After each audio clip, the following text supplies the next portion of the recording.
again was trending, with reactions trailing the arrest of Bishop Daniel Oluwafeyi-Rokwo, founder of Irene Christian Ministry, for allegedly raping 2 of his church members. On Monday, the bishop was remanded in Kirikiri Correctional Center by Justice Ramon Oshodi of an Ikeja Sexual Offences and Domestic Violence Court. The clergyman pled not guilty, and his counsel requested bail, which was granted by the court in the sum of 20 million naira, with 2 sureties. The judge also ordered the defendant to deposit his international passport with the chief registrar of the court after prosecution argued that he was a flight risk. The pastor came into limelight after predicting during one of his sermons that Nigeria's president-elect, Bola Ahmed Tinubu, would not be sworn in as president of Nigeria on May 29th, but instead will be arrested on Inauguration Day. How will this revolution start? Hear me. How will the revolution start? Somehow, the information will spill out that the election was rigged. Then the youth will get to the street. It won't just be Lagos. It will be almost every state of Nigeria. The youth will get to the street and they will start the protest. These protests will lead to a revolution. Peter Obi will go to court. He will go to court. And the day for swearing him, Tinubu, will come. I saw white, I saw green. About to be sworn in that day. And everybody that I said is the next president will be rejoicing. They will say, yes, I told you. And while at that event, it looks like a very open ground, like a stadium-like center. You know, I'm telling you what will happen. So, while at that event, military men will come in and they will arrest Tinubu. And at that point, an interim government will rule Nigeria. Well, this whole issue has caused a lot of debate on social media, whether or not it was because he talked about Tinubu or he actually raped those women, which is the main conversation for me right now. But you know, on Monday, the pastor posted a video where he stated that during a church service that the allegations against him were untrue and were politically motivated. I know for sure that all the attacks against me are politically motivated, and the goal is to discredit my voice as a prophet because I took a stand. Well, let's take some reactions. This is from Omolere, who wrote, Bola Tinubu has not been sworn in. He is already going after pastors. Touch not my anointed. You may keep quiet today because he is not your pastor or because you support APC. It will soon be your turn. First, it was Prophet Tomi Arayomi.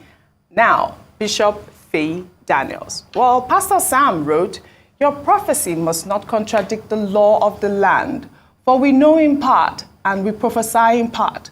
Wisdom is profitable to direct.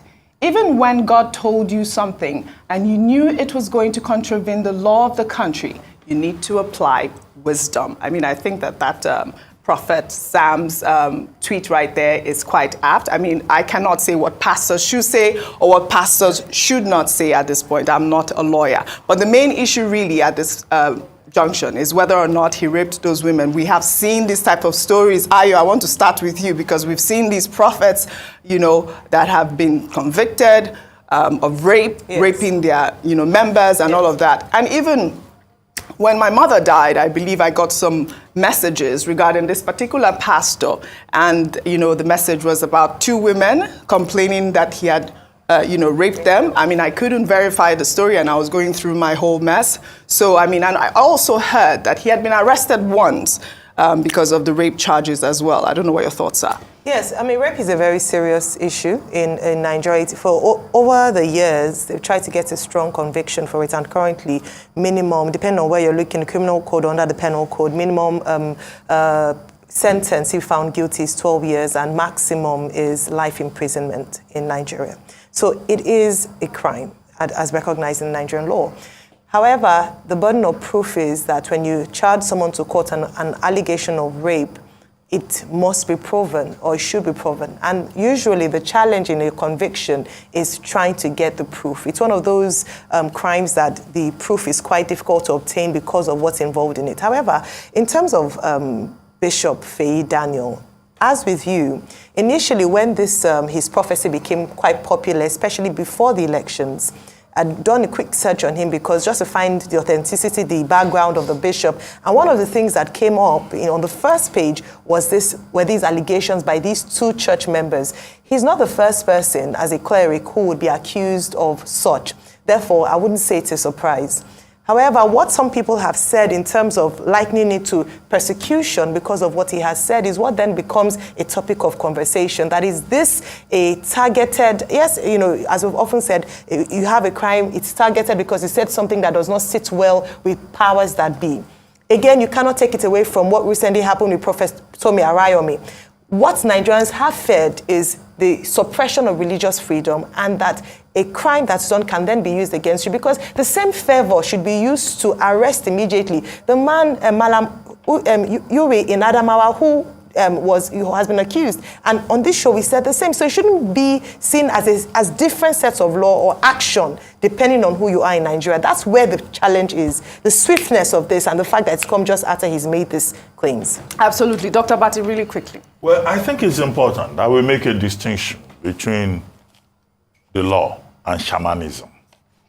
Because the entire, structure of your presentation is trying to say, oh, there's a connection between what the bishop said and, maybe politics. And it's unfortunate because that's the rhetoric on social media instead of the main issue. No, there are two separate things. A pastor is not above the law. Yes. At issue here is that this particular bishop is being accused of rape in two instances. Of having unlawful carnal knowledge of a female Homo sapien the first time and the second time. Two female Homo sapien in this particular case. And rape is a very serious crime in Nigeria. Section 357 of the Criminal Code, Section 358 of the Criminal Code, Section 282 of the Penal Code, Section 1 of the Violence Against Persons Prohibition Act of 2015. And this is what the court will look at on the basis of evidence available.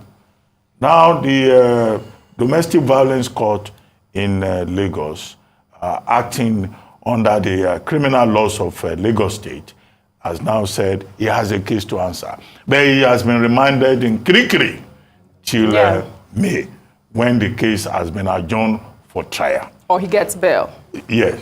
Well, it's been, once the bail is perfected, then, but the next hearing is in May. May 11, to be specific.